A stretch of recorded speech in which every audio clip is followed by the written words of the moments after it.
Guys, মাটির মানুষ, গ্রামের ছেলে মনে হলো আবার গ্রামের বুকে ফিরে আসলো। কি সুন্দর চমৎকার খেজুর আপনারা দেখতে পাচ্ছেন। মনে হচ্ছে এখনই গাছ থেকে পেরে খেয়ে ফেলি টুকা টুকা খেজুর, যদিও পাকে নাই, কিন্তু মানে কি বলবো, খুবই চমৎকার, খুবই ভালো লাগছে।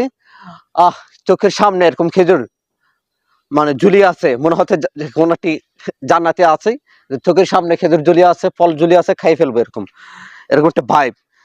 আর কি বলবো, এদিকের চিত্রটা খুবই খুবই অসাধারণ।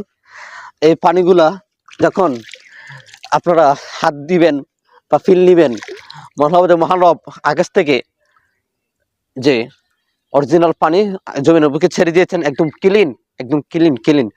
সুইমিং পুলের পানির চেয়েও পরিষ্কার। মহানবের সৃষ্টি কতটা সুন্দর, নিখুঁত, সেটা আপনি এরকম সিজনগুলো না দেখলে বুঝতে পারবেন না। পাশে দেখেন আরেকটা খেজুর গাছ আছে, প্রায় মরা মরা। খেজুর গাছ নিয়ে আমাদের আমাদের বাংলাদেশে যে পরিমাণ খেজুর গাছকে নির্যাতন নিপীড়ন করা হয়, আমার মনে হয় না বিশ্বের কোথাও এরকম খেজুর গাছকে এই নির্যাতন করা হয়। এখানে বাংলাদেশের মানুষরা খেজুর গাছকে গলা পর্যন্ত কেটে রস খায়, চিপা ধরে রস বের করে এরপর খেজুর খায়, এরপরে একে এত নির্যাতন করে। আসলে আমাদের এই খেজুর গাছের প্রতি যত্নশীল হওয়া দরকার। এই খেজুর গাছ যখন আমাদেরকে রস দেয়, তাদের প্রতি যত্নশীল হওয়া দরকার।